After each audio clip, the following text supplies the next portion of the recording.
LKS Gold House in 100வது ஆண்டு கொண்டாட்டத்தை முன்னிட்டு அனைத்து நகைகளுக்கும் சேதாரத்தில் பிளாட் 50% தள்ளுபடி. அதாவது கம்மி இல்லங்க, இப்போ ரொம்ப கம்மி. LKS Gold House, டி நகர் மற்றும் தாம்பரம். வெல்கம் டு மெய்ப்பொருள். இப்போ நீங்கள் எந்த கம்பெனியில் இன்டர்நெட் கனெக்ஷன் எடுத்தீங்க, என்ன ஸ்கேம் நடந்துச்சு? ஸோ நான் வந்து ஃபேமஸான நெட்ஒர்க் தான், ஏர்டெல் கிட்ட தான் வந்து சர்வீஸ் எடுத்திருந்தேன். அவங்க பிளாக்னு ஒரு பிளான் வந்து கொடுத்துருந்தாங்க. அது வந்து 998 பிளான், 998 ரூபா பிளான். இதில் வந்து பார்த்தீங்கன்னா ஒரு வைஃபை கனெக்ஷன் ப்ளஸ் வந்து பார்த்தீங்கன்னா 2 போஸ்ட்பெய்ட் சிம், இதில் மூணுமே சேர்த்து தான் வந்து இந்த பிளானு. இந்த கனெக்ஷன் எடுத்ததுக்கப்புறம் உங்களுக்கு என்ன நடந்துச்சு? கால்ஸ் வந்து எனக்கு கால் பண்ணிங்கன்னா நாட் ரீச்சபிள்னு வந்துகிட்டே இருக்கும் நிறைய வாட்டி. அது நிறைய பேர் சொல்லிட்டாங்க.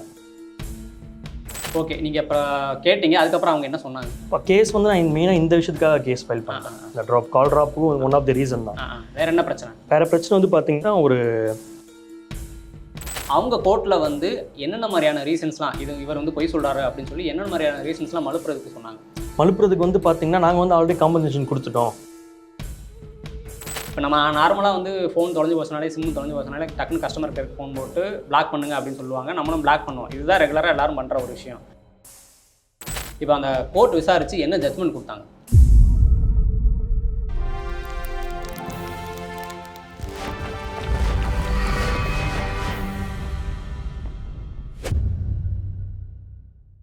இன்றைக்கி இன்டர்நெட் அப்படிங்கிறது எல்லாருக்குமே அத்தியாவசியமான ஒரு விஷயமாயிருச்சு. அதனால தான் அதை வச்சு பல மோசடிகளும் நடக்குது.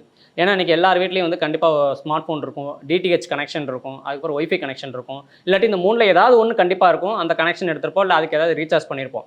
அப்படி தான் வீட்டுக்கு இன்டர்நெட் கனெக்ஷன் எடுத்த ஒருத்தருக்கு அதில் என்ன மோசடி நடந்துச்சு, அவர் எந்த கம்பெனியில் இன்டர்நெட் கனெக்ஷன் எடுத்தார், அதுக்கப்புறம் அந்த பிரபல கார்பரேட் கம்பெனி எதிர்த்து கேஸ் போட்டு எப்படி 20,000 ரூபா இழப்பீடு வாங்கினாரு அப்படிங்கிறத பற்றி அட்வொகேட் கனிஷ்கரன் அவர்கள்ட்ட டீட்டெயிலாக கேட்டு தெரிஞ்சுக்கலாம். அதுக்கு முன்னாடி இந்த வீடியோ பார்க்குற நீங்கள் தயவுசெய்து இந்த வீடியோ முழுசாக பாருங்கள். ஏன்னா நாளைக்கு நீங்கள் உங்கள் வீட்டில் கண்டிப்பாக ஏதாவது ஒரு ஸ்மார்ட் ஃபோன் வச்சுருப்பீங்க, இல்லை இன்டர்நெட் கனெக்ஷன் எடுத்திருப்பீங்க, டிடிஹெச் கனெக்ஷன் எடுத்திருப்பீங்க. நாளைக்கு அதுக்கு ஏதாவது கனெக்ஷன் எடுத்து ரீசார்ஜ் பண்ணக்கப்புறம் உங்களுக்கு அதே மாதிரி ஏதாவது ஒரு மோசடி நடந்துச்சு அப்படின்னா உங்கள்கிட்ட அவங்க என்னென்ன காரணங்கள்லாம் சொல்லி மலுப்புறதுக்கு வாய்ப்பு இருக்குது, உங்களை ஏமாத்துறதுக்கு வாய்ப்பு இருக்குது. அப்படி ஏமாறாமல் நம்ம இருக்கிறதுக்கு நம்ம என்னென்ன பண்ணணும் அப்படிங்கிறதுக்கு இந்த வீடியோ நீங்கள் முழுசாக பார்த்தா தான் நம்ம வந்து ஒரு அவேர்னஸாக இருக்க முடியும். இப்போ நம்ம சார்கிட்ட பேசலாம். வணக்கம் சார். வணக்கம். இப்போ நீங்கள் எந்த கம்பெனியில் இன்டர்நெட் கனெக்ஷன் எடுத்தீங்க, என்ன ஸ்கேம் நடந்துச்சு, எப்படி அந்த கம்பெனி எதிர்த்து கேஸ் போட்டு 20,000 ரூபா இழப்பீடு வாங்கினீங்க? ஸோ நான் வந்து ஃபேமஸான நெட்ஒர்க் தான், ஏர்டெல் கிட்ட தான் வந்து சர்வீஸ் எடுத்திருந்தேன். அவங்க பிளாக்னு ஒரு பிளான் வந்து கொடுத்துருந்தாங்க. அது வந்து 998 பிளான், 998 ரூபா பிளான். இதில் வந்து பார்த்தீங்கன்னா ஒரு வைஃபை கனெக்ஷன் ப்ளஸ் வந்து பார்த்தீங்கன்னா 2 போஸ்ட்பெய்ட் சிம், இதில் மூணுமே சேர்த்து தான் வந்து இந்த பிளான் 998 பிளான் ப்ளஸ் ஜிஎஸ்டி 18% வரும். Okay okay.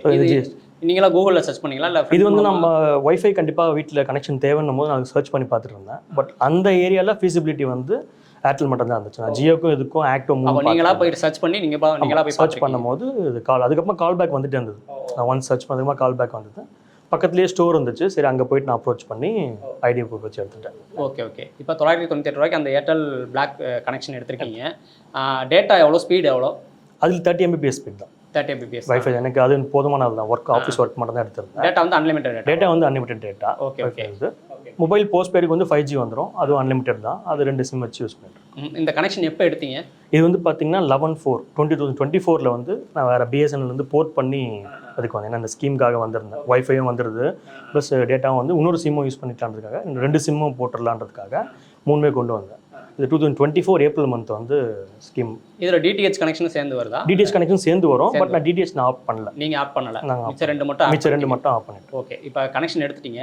இந்த கனெக்ஷன் எடுத்ததுக்கப்புறம் உங்களுக்கு என்ன நடந்துச்சு? வித்தின் 2 months வந்து பார்த்தீங்கன்னா 13/7, அதாவது ஜூலை மந்த்து. ஏப்ரல் நான் எடுக்கிறேன், ஜூலை வந்து பார்த்தீங்கன்னா இப்போ இந்த ஒர்க்கே வந்து பார்த்தீங்கன்னா த்ரூ கால்ஸ் தான். கிளைண்ட் கிட்ட பேச கால்ஸ் வந்து எனக்கு கால் பண்ணிங்கன்னா நாட் ரீச்சபிள் வந்துகிட்டே இருக்கும் கால் நிறைய வாட்டி. அது நிறைய பேர் சொல்லிட்டாங்க. ஒரு ½ hour 1 hour கழிச்சு எனக்கு ஒரு சின்ன மிஸ் கால் மாதிரி காட்டும், நோட்டிஃபிகேஷன் மாதிரி மிஸ் கால் மட்டும் காட்டும். பட் எனக்கு காலே வந்திருக்காது. அந்த மாதிரி நிறைய கிளைண்ட் சொல்லிட்டே இருந்தாங்க, ஃப்ரெண்ட்ஸும் நிறைய பேர் சொல்லிட்டே இருந்தாங்க. ஸோ இது இஷ்யூவாக இருக்குன்னு சொல்லிட்டு நான் வந்து 198 கால் பண்ணேன். கால் பண்ணதுக்கு கஸ்டமர் கால்கிட்ட பேசியிருந்தேன். பேசிட்டு இந்த மாதிரி இஷ்யூ இருக்குது, கால் பேக்ஸ் ஆகுது, கால் பேசிகிட்டு இருக்கும்போது ட்ராப் ஆகுது அப்படின்னு சொன்னேன். அது என்னென்னு பார்க்குறோம் சார், நெட்வொர்க் இஷ்யூவாக இருக்குது, ஃபுல்லாகவே இருக்குது, நாங்கள் ரெக்கவர் பண்ணிகிட்ருக்கோன்ற மாதிரி இன்ஃபார்ம் பண்ணாங்க. அதுக்கப்புறமா அதுக்கு மெயிலும் பண்ணேன். பட் அதுக்கப்புறமா அதுக்கு எந்த ரிப்ளையும் பண்ணல, அப்படியே விட்டாங்க அந்த கதையை. சரி, நானும் வந்து மற்ற ஒர்க் பார்க்கணுன்றதுக்காக அதை அப்படியே விட்டுட்டேன். நீங்கள் அந்த கனெக்ஷன் எடுத்து சிம் வாங்கினது எத்தனை நாளில் இந்த பிரச்சனை வந்துச்சு? ஒரு 3 மந்த்ஸில் 3 ஏப்ரல் months மந்த் பிரச்சனை வந்துச்சு. ஜூலைலேயே அது மாதிரி ஆயிடுச்சு. அது வரைக்கும் நல்லா தான் இருந்துச்சு. அது வரைக்கும் நல்லா தான் இருந்துச்சு. ஓகே, நீங்கள் இப்போ கேட்டீங்க, அதுக்கப்புறம் அவங்க என்ன சொன்னாங்க? இப்போ கேஸ் வந்து நான் மெயினாக இந்த விஷயத்துக்காக கேஸ் ஃபைல் பண்ணல. இந்த கால் ட்ராப்புக்கும் ஒன் ஆஃப் தி ரீசன் தான். வேறு என்ன பிரச்சனை? வேறு பிரச்சனை வந்து பார்த்தீங்கன்னா ஒரு மொத்தம் பிளான் வந்து பார்த்தீங்கன்னா ஒரு வைஃபை 2 சிம் இருக்கும். First sim primary number, secondary number. இதில் என்ன ஆச்சுன்னா செகண்ட் சிம் இருக்குது பார்த்தீங்களா, செகண்டரி நம்பரை வந்து ஃபோன் வந்து தெஃப்ட் ஆகிடுச்சு, ஃபோன் மிஸ் ஆகிடுச்சு. அது எப்போ ஆகுதுன்னா 1 ஆகஸ்ட் அன்றைக்கி ஃபோன் மிஸ் ஆகுது. இமீடியட்டாக நான் 198 கால் பண்ணிவிட்டு இந்த மாதிரி என்னோட செகண்டரி சிம் வந்து மிஸ் ஆகிடுச்சு அப்படின்னு சொல்லிட்டு இன்ஃபார்ம் பண்ணேன். ஸோ அந்த நம்பரை வந்து பிளாக் பண்ணி வைக்கணும், நான் கம்ப்ளைண்ட் கொடுக்க போகிறேன் இன்ஃபார்ம் பண்ணும்போது என்னோட பிரைமரி நம்பரை பிளாக் பண்ணிட்டாங்க. மிஸ் ஆன நம்பரை பிளாக் பண்ணுவோம். நான் கால் பண்ண நம்பரே பிளாக் பண்ணிட்டாங்க. அந்த கால் பண்ணப்போ நான் தான் கால் பண்ணியிருக்கேன்னா எந்த வெரிஃபிகேஷனும் பண்ணலை. நான் வந்து இந்த மாதிரி செகண்டரி நம்பர் மிஸ் ஆகிருக்கு, நான் பிரைமரி நம்பர் வந்து கால் பண்ணுறேன், செகண்ட் நம்பரை பிளாக் பண்ணுங்கன்னு சொன்னதுக்கு இந்த பிரைமரி நம்பரை எந்த விதமான வெரிஃபிகேஷன் நம்பர் பிளாக் பண்ணிட்டாங்க. அந்த டைமில் என்ன ஆச்சுன்னா செகண்ட் நம்பரும் ஃபோனும் மிஸ்ஸிங், பிரைமரி நம்பரும் பிளாக் பண்ணிட்டாங்க. ஸோ நான் யாரையும் காண்டாக்ட் பண்ண முடியல, வீட்டுக்கும் இன்ஃபார்ம் பண்ண முடியாமல், ஸ்டேஷனுக்கும் போக முடியாமல், எதுவுமே பண்ண முடியாமல் ஆயிடுச்சு. ஏன்னா எல்லாமே டேட்டாவில் தான் இருக்குது, அவங்க பில்ஸ் எல்லாமே எடுக்கிறது நம்பர் எல்லாமே ஃபோனில் தான் இருக்குது. எதுவுமே நான் சர்ச் பண்ண முடியாமல் போயிட்டு ஸ்டேஷனுக்கும் டக்குன்னு ஸ்டேஷனுக்கு போக முடியல. வீட்டுக்கு கிளம்பி வந்து வேற ஒரு நண்பர்கிட்ட 198 கால் பண்ணி இது மாதிரி பண்ணியிருக்கீங்கன்னு சொல்லி ரெக்கவர் பண்ணுறதுக்கே வந்து 2 நாள் ஆயிடுச்சு. இந்த 2 நம்பரும் போச்சு, மெயின் காண்டாக்டே ஃபுல்லாக அதில் தான். அது 2 நம்பருமே வந்து க்ளோஸ் ஆகிடுச்சு. பிரைமரி நம்பர் மட்டும் 2 days கழிச்சு தான் வந்து என்னால் வாங்கவே முடிஞ்சது. அதுக்கப்புறம் தான் அவங்களுக்கு மெயில் சென்ட் பண்ணி ரெக்கவர் பண்ணி செகண்டரி நம்பரை வந்து கிட்டத்தட்ட 14 to 15 days ஆச்சு ரெக்கவர் பண்ணி எடுக்கிறதுக்கு. ஸோ எதுக்கு அதை பிளாக் பண்ணிங்கன்னு கேட்டு தான் நான் ஃபஸ்ட்டு இனிஷியலாக மெயில் போட்டேன். ஸோ அந்த மெயிலுக்கு வந்து ரெஸ்பாண்ட் என்ன பண்ணுறாங்கன்னா, இந்த 2 நம்பர் இருக்குது பார்த்தீங்களா, பிரைமரி நம்பர், செகண்ட் நம்பர், இந்த 2 நம்பர் இல்லாமல் வேற ஒரு நம்பரை வந்து இந்த நம்பர் வந்து உங்களுக்கு ஆப்டாக தான் இருக்குது, கரெக்டாக ஒர்க் ஆகுதுன்னு சொல்கிறாங்க. அது இந்த கேஸ்க்கும் அதுக்கும் சம்மந்தமே இல்லை. பட் இதுக்கு அது மெயிலில் வந்து ரிப்ளைவாக கொடுத்துருந்தாங்க. இது எதுக்காக கொடுத்துருக்கீங்கன்னு சொல்லிட்டு அதுக்கும் திரும்ப ஒரு மெயில் போட்டேன், ப்ராப்பர் ரெஸ்பான்ஸ் இல்லை. அப்புறமா ட்ரை இருக்குது, ட்ரையல் ரெகுலாரிட்டின்னு சொல்லிட்டு அவங்களுக்கு மெயில் பண்ணியிருந்தேன். அவங்கக்கிட்ட கால் என்ன நம்ம கம்ப்ளைண்ட் கொடுத்துருவோம், அவங்க போய் ரெஸ்பாண்ட் பண்ணணும். அவங்க ரெஸ்பான்ஸில் இந்த கம்ப்ளைண்ட் வந்து நாங்கள் சார்ட் அவுட் பண்ணி க்ளோஸ் பண்ணிட்டோம்னு சொல்லிட்டு அவங்களே ரிப்ளை கொடுத்துட்டாங்க. அங்கே ரிப்ளை கொடுத்து கம்ப்ளைண்ட் க்ளோஸ் பண்ணிட்டாங்க. ஸோ இதுக்கப்புறமா என்ன பண்ணுன்னு தெரியாமல் தான் வந்து லீகல் நோட்டீஸ் நான் இஷ்யூ பண்ணேன். இஷ்யூ பண்ணதுக்கு வந்து ரிசீவ் பண்ணிட்டாங்க, பட் எந்த விதமான ரிப்ளையும் கொடுக்கல, எதுவுமே கொடுக்கல. அதுக்கப்புறமா தான் நான் வந்து கோர்ட்டில் போய் கேஸ் போட்டேன், கன்சூமர் கமிஷனை வந்து கேள்வி. எந்த கோர்ட்டில் கேஸ் போட்டீங்க? இது வந்து நான் வீடு வந்து எனக்கு எம்கேபி நகர் நார்த்து. ஸோ வந்து நார்த் சென்னை டிஸ்ட்ரிக்ட் கமிஷன் தான் வரும், அங்கே தான் டிஸ்ட்ரிக்ட் கன்சூமர் கமிஷன் தான் வரும். ஓகே, நீங்கள் கோர்ட்டில் கேஸ் போட்டு அவங்களுக்கு பெட்டிஷன் சம்மன் அனுப்புனதுக்கப்புறம் அவங்க கோர்ட்டில் வந்து என்னென்ன மாதிரியான ரீசன்ஸ்லாம், இவர் வந்து பொய் சொல்கிறாரு அப்படின்னு சொல்லி என்னென்ன மாதிரியான ரீசன்ஸ்லாம் மலுப்புறதுக்கு சொன்னாங்க? மலுப்புறதுக்கு வந்து பார்த்தீங்கன்னா நாங்கள் வந்து ஆல்ரெடி காம்பன்சேஷன் கொடுத்துட்டோம். இவர் பில் டேட்டுக்கு வந்து பார்த்தீங்கன்னா ஏன் பிளாக் பண்ணணுன்ற ரீசனை அவங்க ப்ராப்பராக அவங்களால கொடுக்க முடியல. ஏன் அது கோர்ட்டும் கேட்டாங்க, எதுக்காக பிரைமரி நம்பர் பிளாக் பண்ணீங்கன்னு சொன்னால் அதை அவங்க அக்செப்ட் பண்ணிக்க முடியல. பட் அப்புறம் அக்ரி பண்ணிக்கிட்டாங்க. அவங்க ரிட்டர்ன் ஸ்டேட்மெண்ட்லேயும் வந்து தெரியாமல் நடந்துருச்சு அப்படின்ற மாதிரி ஒரு வேர்டை வந்து யூஸ் பண்ணிட்டாங்க. அதை யூஸ் பண்ணதுக்கப்புறமா அது ஒரு ஃபேவரான பாயிண்ட் ஆகிடுச்சு. செகண்ட் வந்து நாங்கள் 150 rupees வந்து இதில் காம்பன்சேட் பண்ணியிருக்கோன்ற மாதிரி சொன்னாங்க. இந்த 150 எதுக்காக பண்ணியிருந்தாங்கன்னா அவங்களோட நெட்ஒர்க்கே வந்து ஃபுல்லாக வந்து 2 days வந்து ஒர்க் ஆகாமல் இருந்துச்சு. இந்த கேஸ்க்கும் அதுக்கும் சம்மந்தம் இல்லை, அது வேற ஒரு மாதம். அப்போ வந்து 2 monthsக்காக வந்து 2 daysக்காக ப்ராப்பராக ஒர்க் ஆகலை. அவங்களோட ஏதோ இஷ்யூஸ் வந்து இருந்துச்சு அவங்க நெட்ஒர்க்கில். அதுக்காக அந்த 150 கொடுத்தாங்க. இந்த பிளாக் பண்ணதுக்கும் அதுக்கும் சம்மந்தமே இல்லை. அதை சொல்லி ரீசன் சொல்ல பார்த்தாங்க. பட் நான் 2 டேட்டுமே வேரி ஆச்சு, அதை கோர்ட்டுக்கு புரிய வச்சேன். இந்த மாதிரி நான் சம்பவம் நடந்தது, இது இவங்க 150 கொடுத்தது வந்து சம்மந்தமே இல்லை, பில்லிங்கில் தான் குறைச்சிருக்காங்க, இதுக்கும் அதுக்கும் கனெக்டே கிடையாதுன்னு சொல்லிட்டு ப்ரூவ் பண்ணதுக்கப்புறமா இந்த டெஃபிஷியன்சி நீங்கள் எதுவுமே பண்ணலன்ற மாதிரி கோர்ட் வந்து அவங்க மேலே. நீங்கள் அந்த 2 சிம் கார்டு புதுசாக வாங்கினதோட சேர்த்து ஒய்ஃபை கனெக்ஷன் சேர்த்தா எடுத்தீங்க. இப்போ அந்த ஒய்ஃபை கனெக்ஷனில் ஏதாவது வந்து சேவை குறைபாடு இருந்துச்சா? ஒய்ஃபைல வந்து அதுதான், ஒய்ஃபைலேயும் வந்து அப்பப்போ டிஸ்கனெக்ஷன் இருந்துச்சு. இந்த நடுவில் சொல்லி வந்து ரீஃபண்ட் 150 பண்ணதா சொன்னால் பார்த்தீங்கன்னா அந்த 150 வந்து பார்த்தீங்கன்னா 2 daysக்கு வந்து ஃபுல்லாகவே கனெக்ஷன் இல்லை. அவங்க ஏதோ அப்டேட் பண்ணிட்டு இருந்தேன்னு சொல்லிட்டு 2 days கனெக்ஷனே இல்லை. அதுக்காக தான் அந்த ரீஃபண்ட் 150 வந்து ஒய்ஃபை கனெக்ஷன் தான் கொடுத்தாங்க. பட் அதை கொடுத்துட்டு இந்த நம்பரோட அதை வந்து கோர்ட்டில் வந்து மேட்ச் பண்ண பார்த்தாங்க, இந்த சிம்காக தான் கொடுத்தோன்னு சொல்லிட்டு. இப்போ ஃபைனலாக கோர்ட் என்ன ஜட்மெண்ட் கொடுத்தாங்கன்னு பார்க்கறதுக்கு முன்னாடி எனக்கு ஒரு சந்தேகம். இப்போ வந்து ஒரு சிம்மு திருடு போயிடுச்சு, அதுக்கு நீங்கள் பிளாக் பண்ண சொல்லி பேசுகிறீங்க, அந்த பேசின நம்பரை பிளாக் பண்ணிட்டாங்க.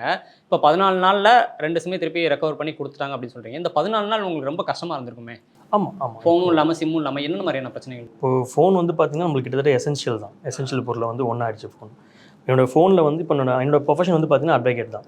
ஸோ ஃபோனில் வந்து கோர்ட்ஸ்னு ஒரு ஆப் இருக்கும், எல்லா அப்டேட்ஸ் எல்லாமே கேஸோட அப்டேட்ஸ் எல்லாமே அதில் தான் இருக்கும். அதை வச்சு நான் கேஸும் ஃபாலோ பண்ணிகிட்டே வரும். அதுலேருந்து தான் நான் டைரியாக அப்புறமா தான் நோட் பண்ணுவோம். ஸோ இப்போ இந்த 14 daysன்றது வந்து பார்த்திங்கன்னா ஆக்சுவலாக ரொம்ப அதிக நாள் தான். நான் வித்தின் 1 day கூட வந்து பார்த்திங்கன்னா ஃபோன் நம்ம கண்டிப்பாக இருக்க முடியாது.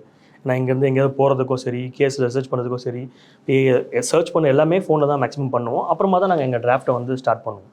ஸோ அப்படி இருக்கும் போது என்னோட 2 சிம்மே, அதாவது செகண்டரி சிம் வீட்டில் கான்டாக்ட் பண்ண ஹோம்காக வச்சிருந்த சிம்மும் பிளாக் பண்ணிட்டாங்க, மிஸ் ஆகிடுச்சு.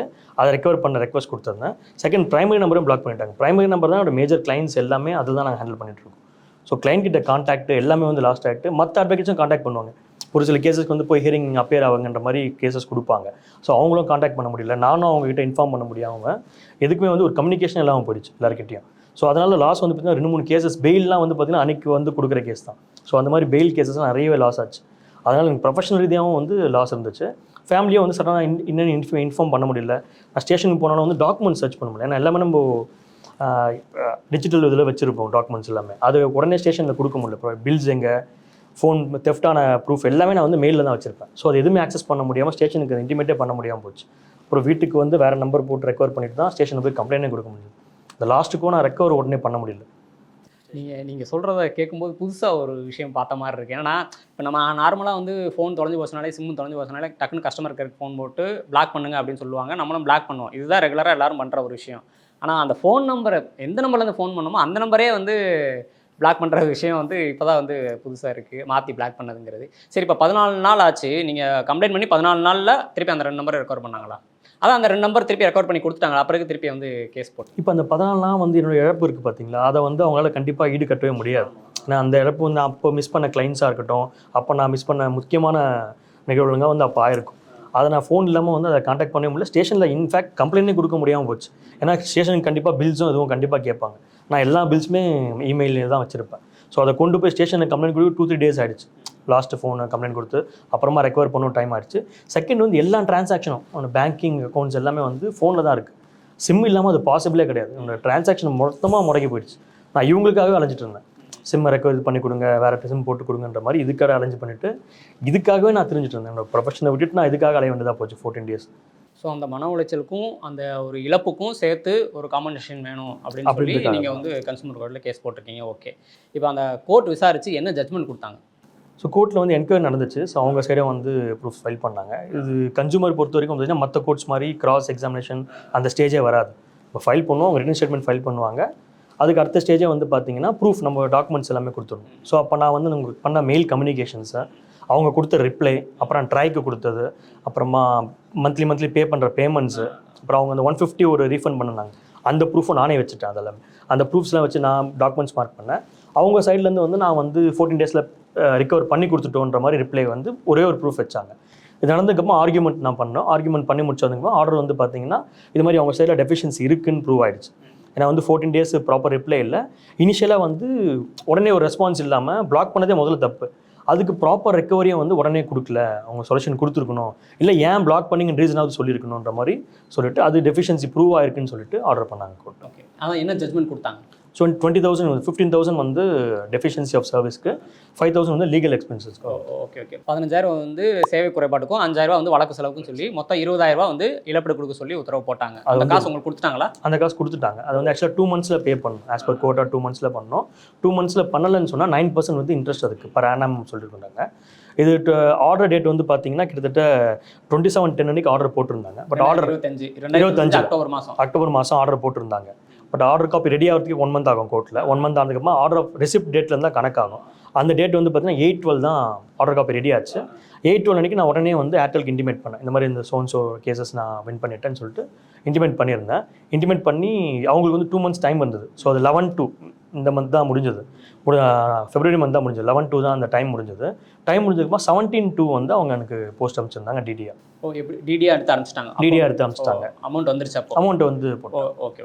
ஆனாலும் 20,000 அப்படிங்கிறது அவ்வளோ பெரிய ஏர்டெல்ங்கிற ஒரு கார்பரேட் கம்பெனிக்கு ஒரு பெரிய அமௌண்ட்டுங்கிற ஒரு விஷயமே கிடையாது. ஆமாம். ஆனால் 20,000 நீங்கள் போராடி வாங்கியிருக்கீங்க. நமக்கு தான் அது, நம்ம வந்து அதை பணமாக பார்க்கல, பட் அது வந்து நமக்கு ஒரு நீதியாக பார்க்குறோம். பட் இருந்தாலுமே அவங்க 20,000ங்கிறது அந்த கம்பெனிக்கு ஒரு பெரிய அமௌண்ட்டாக இருக்காது. ஆமாம், அவங்களுக்கு வந்து சரி 20,000 பணம் கொடுத்துட்டு போயிருவாங்க. அது ஒன்று இருக்குது. இப்போ ப்ளஸ் வந்து இப்போ நான் அவங்களுக்கு அகேன்ஸ்டாக வின் பண்ணியிருக்கோம். ஸோ அதுவும் அவங்களுக்கு ஒரு பெரிய லாஸ் தான். அவங்க டெஃபிஷியன்சி அவங்க கோர்ட்லேயே வந்து ஒத்துக்கிட்டாங்க. ஸோ அந்த நெட்வொர்க் நேமோட இது வந்து கொஞ்சம் குறையும், பிராண்டோட இது கொஞ்சம் குறையும். செகண்ட் வந்து இப்போ நான் இதை என்ஹான்ஸ்மெண்ட்டும் போடலாம். இப்போ அவங்க கொடுக்குறாங்களா இல்லையான்னு தான் பார்த்துட்டு இருந்தேன். கொடுக்காம இருந்தால் நான் வந்து எக்ஸிக்யூஷன் அப்ளிகேஷன் அடுத்த ஸ்டெப் போட்டிருப்பேன். இப்போ கொடுத்துட்டாங்க. இப்போ இதை வச்சு பேஸ் பண்ணி நான் வந்து என்ஹான்ஸ்மெண்ட்டும் போடலாம். 41 செக்ஷன் படி அப்பீல் இருக்குது. அப்பீலில் இதை என்ஹான்ஸ் பண்ணியும் நம்ம இப்போ கேட்கலாம். நான் கேட்டது வந்து பார்த்தீங்கன்னா 50,000 கேட்டிருந்தேன். இழப்பீடு 50 கேட்டிருந்தோம். அதில் வந்து கோர்ட் ஆர்டர் பார்த்துட்டு பார்ஷலாக அலோவ் பண்ணி 20 வந்து அலோவ் பண்ணியிருந்தாங்க. நான் இப்போது என்ஹான்ஸ்மெண்ட்டும் என்ன போடலாம் அப்பீல். இவ்வளோ நேரம் நீங்கள் வந்து நீங்கள் சந்தித்த ஒரு சேவை குறைபாடை பற்றி அதுக்கு நீங்கள் எப்படி கேஸ் போட்டு 20,000 ரூபாய் இழப்பீடு வாங்குனீங்க அப்படிங்கிறத பற்றி எங்களுக்கும் எங்கள் சேனல் மக்களுக்கும் தெளிவாக ஒரு கன்சூமர் அவேர்னஸ் கொடுத்ததுக்கு ரொம்ப நன்றி சார். தேங்க்யூ. சார் சொன்னது இவ்வளோ நேரம் கேட்டிருப்பீங்க. நீங்கள் வீட்டுக்கு இன்டர்நெட் கனெக்ஷன் எடுக்கிறதா இருந்தாலும் சரி, இல்லை சிம் சார் சொன்ன மாதிரி சிம் தொலைஞ்சு போச்சு அதை வந்து பிளாக் பண்ணுறேன்னு சொல்லி சாருக்கு நடந்த மாதிரி உங்களுக்கு நடந்தாலும் சரி, எப்படி என்ன சேவை குறைபாடு நடந்தாலும் சரி, நீங்கள் உடனே பண்ண வேண்டியது எல்லாமே கன்சியூமர் கோர்ட்டில் கேஸ் போடலாம். கேஸ் போட்டாலும் உங்களுக்கு வந்து சீக்கிரமாக கேஸ் முடிஞ்சிடும். உங்களுக்கு உண்டான நியாயமும் கண்டிப்பாக கிடைக்கும். நியாயம்னா நீதி அப்படின்னா காசு கிடையாது, பணம் கிடையாது. பணம் கன்சியூமர் கேஸோட நோக்கமே பணம் இழப்பீடு கேட்டு வாங்குறது அப்படிங்கிற ஒரு விஷயமே கிடையாது. நம்மளை ஏமாற்றிட்டாங்க, தரமான பொருள் தரமான சேவை கொடுப்போம்னு சொல்லி ஏமாற்றிட்டாங்க. அந்த ஏமாத்துறதுக்கு உண்டான ஒரு நியாயம் நீதி தான் அவங்க கோர்ட்டில் அவங்க நம்ம கொடுக்குற வந்து ஒரு இழப்பீடு. ஸோ பணம் வந்து கன்சியூமர் கேஸில் மோட்டிவ் கிடையாது. ஸோ அதுதான் சாரோட வழக்கு ஒரு உதாரணம். ஸோ இதே மாதிரி நீங்கள் உங்கள் வீட்டில் இன்டர்நெட் கனெக்ஷன் எடுத்து இல்லை சிம் தொலைஞ்சு போய் இல்லை ஃபோன் தொலைஞ்சு போய் இதன் மூலமாக ஏதாவது ஒரு சேவை குறைபாடு சந்திச்சிருக்கீங்க அப்படின்னா அது என்ன மாதிரியான சேவை குறைபாடு அப்படிங்கிறத கமெண்ட்டில் சொல்லுங்கள். அதே மாதிரி சார் மாதிரியும் நீங்களும் ஏதாவது கன்சியூமர் கேஸ் போட்டு வின் பண்ணியிருக்கீங்க, ஜட்ஜ்மெண்ட் ஆர்டர் கையில் இருக்குது அப்படின்னா ஸ்க்ரீனில் தெரியுற வாட்ஸ்அப் நம்பருக்கும் மெயில் அடிக்க அனுப்புங்க. ஸோ அதை செக் பண்ணி பார்த்துட்டு உங்களையும் சார் மாதிரியே கூப்பிட்டு உங்கள் மூலமாக லட்சக்கணக்கான மக்களுக்கு கன்சியூமர் அவேர்னஸ் ஏற்படுத்துறதுக்கு தயாராக இருக்கும். இனி அடுத்த ஒரு மெய்ப்பொருள் நிகழ்ச்சியில் இதே மாதிரி ஒரு கன்சியூமர் கேஸோட உங்களை சந்திக்கிறோம். நன்றி. இந்த வாட்டர் பியூரிஃபையர் இவன் தான் கொடுத்தான். வாழ்க்கை பூரா எந்த பிரச்சனையும் இல்லைன்னா வாரம் பிரச்சனை ஃபில்டர் மாத்தினே இருக்கிறேன்.